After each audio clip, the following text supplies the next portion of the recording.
Hier, je t'ai expliqué les notions de base pour utiliser un pendule pour communiquer avec ton higher self et aujourd'hui, je vais te montrer un outil à utiliser en combinaison avec le pendule pour obtenir des réponses encore plus nettes. Donc cette feuille-là que tu vois, c'est une roue de pendule. Tu peux la trouver sur internet, c'est très facile en cherchant roue de pendule pourcentage. Ça va te permettre d'évaluer plusieurs choses avec ton pendule. Donc il faut commencer par placer le pendule dans la main gauche, ensuite on le met au centre.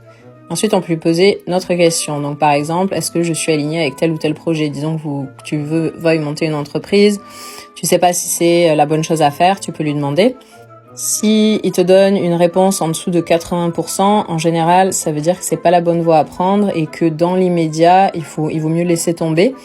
Alors, c'est pas définitif, mais c'est simplement que là, de suite, c'est pas la bonne voie à prendre et peut-être que ça changera dans une semaine ou dans un mois. Donc, il n'est pas exclu de lui redemander plus tard.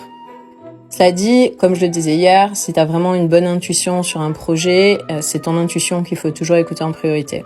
Tu peux aussi lui demander si tu es aligné avec une certaine carrière. Tu peux lui demander aussi quelles sont les chances que tu atteignes un certain seuil de revenus en 2023 ou quelles sont les chances que tu rencontres ton âme sœur cette année. Et tu vois ce qu'il te dit. Moi, par exemple, récemment, j'avais commencé un podcast et je sentais qu'il y avait quelque chose en moi qui bloquait. Donc, je lui ai demandé si j'étais alignée. La réponse a été de 60%. Donc, j'ai mis ça de côté pour le moment. Et ensuite, je lui ai demandé si j'étais alignée avec le fait de faire des vidéos sur TikTok et ça a été un grand oui à 90%. Donc, c'est pour ça que j'ai commencé à faire des vidéos et je ne le regrette pas du tout. Donc, pour résumer, tu peux lui demander à peu près tout ce qui te passe par la tête, toutes les questions que tu as.